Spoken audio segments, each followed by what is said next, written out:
Hello दोस्तों, good afternoon. स्वागत है आपका आपके अपने YouTube channel create wealth with Atul में। मैं हूं आपका दोस्त अतुल गोयल।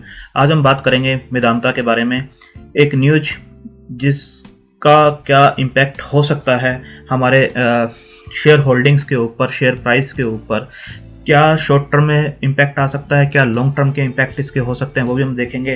काफ़ी न्यूज रिसेंट टाइम में भी आई है। पहले डीलिस्टिंग की आई थी, उसके बाद एक एक्विजिशन करते हुए प्रमोटर्स की तरफ से आया था, उसके बाद कुछ डेट को लेकर इनका आया था कि इन्होंने अपने शेयर्स जो हैं, होल्डिंग्स जो हैं प्लज कर दी है। उसके बाद अगेन अब ये न्यूज आती हुई नज़र आ रही है। तो देखते हैं कि शॉर्ट टर्म और लॉन्ग टर्म के ऊपर इस न्यूज़ का क्या इम्पैक्ट हो सकता है, क्या वैल्यू रखता है ये शेयर, क्या हमें होल्ड करना चाहिए, क्या टारगेट्स हमारे हो सकते हैं और क्या नियर टर्म के डाउनसाइड हो सकते हैं, उस सब के ऊपर हम डिस्कस करते हैं। पहले हम न्यूज़ देख लेते हैं, उसके बाद फंडामेंटल्स भी इसके देखेंगे, कैसे रिजल्ट्स हैं, क्या हमें लेना चाहिए, अगर फ्रेश लेना है, हमें किसी को फ्रेश एंट्री करनी है तो किस प्राइस पे करनी चाहिए, और जिन्होंने ले रखा है तो उनको क्या करना चाहिए, वो भी हम देखते हैं। तो पहले न्यूज़ देखते हैं। Vedanta promoters makes an open offer for up to 37.2 crore shares at ₹160 per share. तो आप देख सकते हैं 160 के ऊपर एक ओपन ऑफर लाया गया है 37.2 शेयर्स और एक्वायर करने के लिए।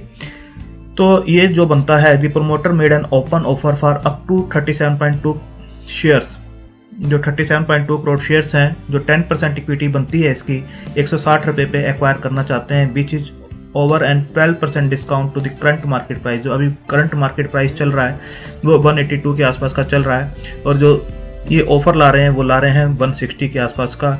तो पहले भी जो एक्विजिशंस हुए हैं 150 और 160 के बीच में हुए थे, जो ऑफर दिया गया था, जो इन्होंने 5% के आसपास का एक्विजिशंस किए थे। तो आप देख सकते हैं promoter of mining Vedanta has made an open offer for up to 37.2 crore shares. According to CNBC TV18 reports, the promoter made an open offer for up to 37.42 crore shares, 10% equity at 160, which is over and 12% discount to an current market price. तो आप देख सकते हैं इस type का ये offer आता हुआ नज़र आ रहा है। जो मार्केट कैप है इसका भी 67,000 करोड़ के आसपास का है। जो डेट है 49 करोड़ के आसपास की है। डेट टू इक्विटी 0.88 के आसपास का है, और फेस बुक वैल्यू देखेंगे 151 के आसपास का है। तो 151 और 160 के आसपास ही सारे के सारे एक्विजिशंस होते हुए बुक वैल्यू के ऊपर नज़र आ रहे हैं। तो क्या इसके टारगेट्स बनते हैं वो भी मैं आपको दिखाता हूँ। तो ROCE जो है 11.6% की है, ROE जो है 15.2% की है, प्राइस टू बुक वैल्यू 1.20 के आसपास की बनती है अगर अभी करंट प्राइस से बुक वैल्यू को देखें। डिविडेंड यील्ड काफ़ी इंप्रेसिव है 5.22% का। तो होल्डिंग इसके अंदर बिल्कुल बना के रखनी चाहिए।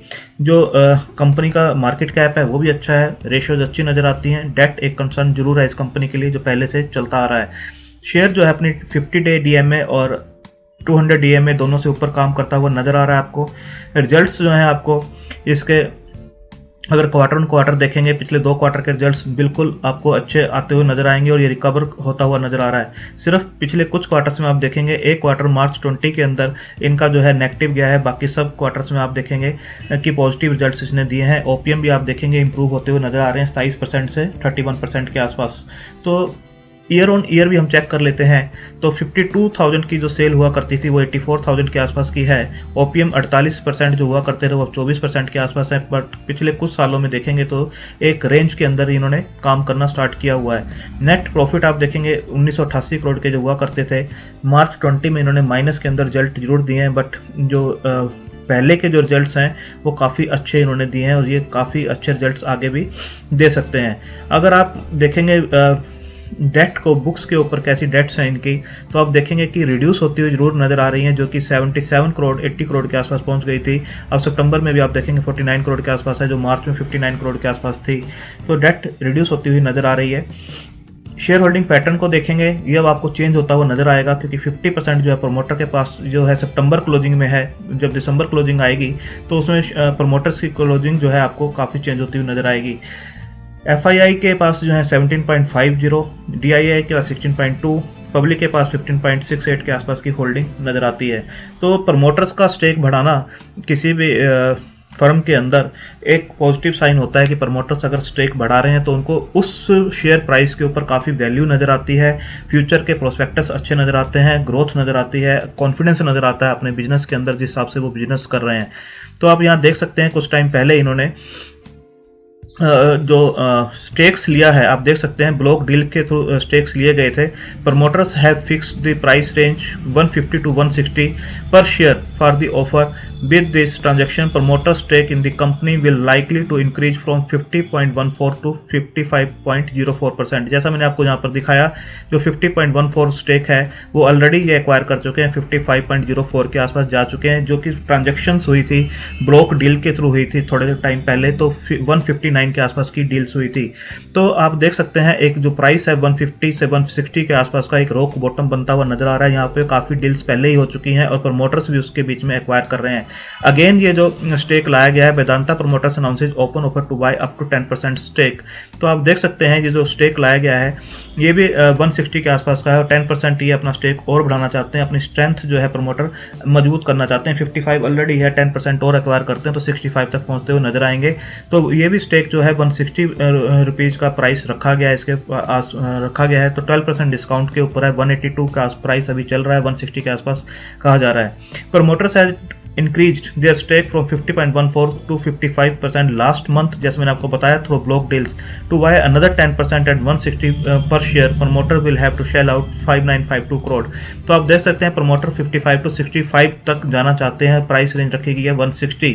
तो नियर टर्म में जरूर ये जो हो सकता है कि एक प्रेशर फील करता हुआ स्टॉक नजर आए, पर लॉन्ग टर्म में आपको जो वैल्यू है, आप देखिए जो पहले डीलिस्टिंग के आसपास का आपको पता है जो प्राइस रखा गया था 87 के आसपास का रखा गया था, वह डिलिस्टिंग फेल होती हुई नजर आई थी।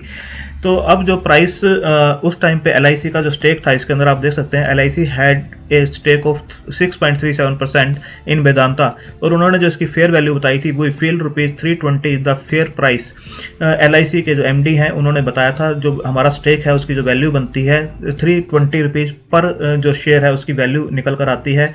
तो आप देख सकते हैं 160 के ऊपर अगर कंपनी खरीद रही है तो उनको कहीं ना कहीं वैल्यू जरूर नजर आती है। जो प्रमोटर्स हैं वो अपना स्टेक बढ़ा रहे हैं बिजनेस में, उनको बिल्कुल कॉन्फिडेंस नजर आ रहा है, ग्रोथ नजर आ रही है। तो शॉर्ट टर्म के अंदर जो 182 का प्राइस है वो 160 बिल्कुल आपको थोड़ा सा प्रेशर जरूर फील होता हुआ नजर आएगा इसके अंदर। बट लॉन्ग टर्म में अगर कोई इसे अकोमुलेट करना चाहता है तो बिल्कुल उसके लिए एक अपॉर्चुनिटी होगी कि वो इस प्राइस के ऊपर एंटर होता है। अगर कहीं पर भी पहले भी मैंने वीडियोज इसके ऊपर बनाई हुई हैं और हमारा टारगेट अभी भी 300 से 340 के बीच का ही है।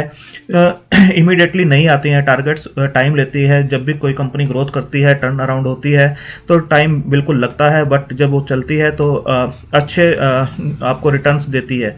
तो कोई भी डिप इसके अंदर बनता है तो एक बाइंग अपॉर्चुनिटी बिल्कुल बनेगी। जिन्होंने फ्रेश इसके अंदर एंट्री करनी है तो आपको एक अपॉर्चुनिटी जरूर मिलेगी कि इसके अंदर आप एंटर कर सकते हैं। जो एग्जिस्टिंग होल्डर्स हैं उनके लिए थोड़ा सा नेगेटिव न्यूज़ जरूर है, क्योंकि 182 के आसपास का प्राइस चल रहा है, 160 का ओपन ऑफर लाया जा रहा है, तो एक प्रेशर फील होता हुआ जरूर एक नियर टर्म में नजर आएगा। बट स्टॉक जो है रिकवर भी उसी स्पीड से होता है। पहले भी जो है 160 के आसपास की ब्लॉक डील्स यहाँ पर होती हुई नजर आई थी और उसके बाद स्टॉक ने काफ़ी अच्छा रिटर्न दिया था। तो नियर टर्म में हो सकता है कि कुछ टाइम के लिए स्टॉक प्रेशर में रहे, बट ये उतनी ही स्पीड से मोमेंटम के साथ रिकवर होता है और एक बार ये 200 के प्राइस को भी क्रॉस करेगा, क्योंकि जैसे जैसे प्रमोटर्स की होल्डिंग्स इसके अंदर बढ़ रही है, स्ट्रॉन्ग हाथों में शेयर्स जा रहे हैं, तो आने वाले टाइम में ये आपको 200 भी क्रॉस होता हुआ नजर आएगा। तो आप देख सकते हैं इसका जो हाई है 350 के आसपास का जो हाई है, LIC का बताना है कि 320 के आसपास की इसकी फेयर वैल्यू निकल कर आती है। तो जो लॉन्ग टर्म के इन्वेस्टर्स होते हैं वो इसी टाइप के जो डिप्स मिलते हैं, जो शॉर्ट टर्म के लिए डिप्स मिलते हैं, उसके ऊपर अकोमुलेट करते हैं, तो आपके पास एक बाइंग अपॉर्चुनिटी जरूर बनती है। और अगर आप इसे पोर्टफोलियो में रखते हैं लॉन्ग टर्म के लिए, 3 से 4 साल के लिए इसे रखते हैं, तो ये शेयर आपको डबल से भी ज़्यादा के रिटर्न दे सकता है। डिविडेंड यील्ड जैसे मैंने आपको दिखाई, इसकी डिविडेंड यील्ड अपने आप में काफ़ी इंप्रेसिव है, जो आप देख सकते हैं 5.22% के आसपास की डिविडेंड यील्ड आती है। कोई भी डिप इसके अंदर आता है तो शॉर्ट टर्म के लिए आएगा, हो सकता है कि हफ्ते 10 दिन के लिए शॉर्ट टर्म के लिए थोड़ा डिप आए, बट ये उसी स्पीड से रिकवर भी होता है। तो पैनिक करने की जरूरत नहीं है। जो फ्रेश बाय करना चाहते हैं, बिल्कुल डिप के अंदर एक अपॉर्चुनिटी है, बाय कर सकते हैं और लॉन्ग टर्म के लिए इसे होल्ड कर सकते हैं। अपने फाइनेंशियल एडवाइजर से डिस्कस जरूर कीजिए इसके बारे में। अपनी रिस्क टेकिंग कैपेसिटी के हिसाब से, अपनी होल्डिंग कैपेसिटी के हिसाब से पैसा लगा सकते हैं इसके अंदर। फंडामेंटली स्ट्रॉन्ग कंपनी है और आने वाले टाइम में जैसे जैसे मेटल सेक्टर इंप्रूव कर रहा है तो ये भी इंप्रूव करता हुआ आपको नजर आएगा। तो आप इसके अंदर पोजीशंस बना सकते हैं। बाय ऑन डिप की पॉलिसी बिल्कुल रहेगी और अच्छे रिटर्न्स ये आने वाले टाइम में देने का दमखम रखता है। थैंक यू, धन्यवाद।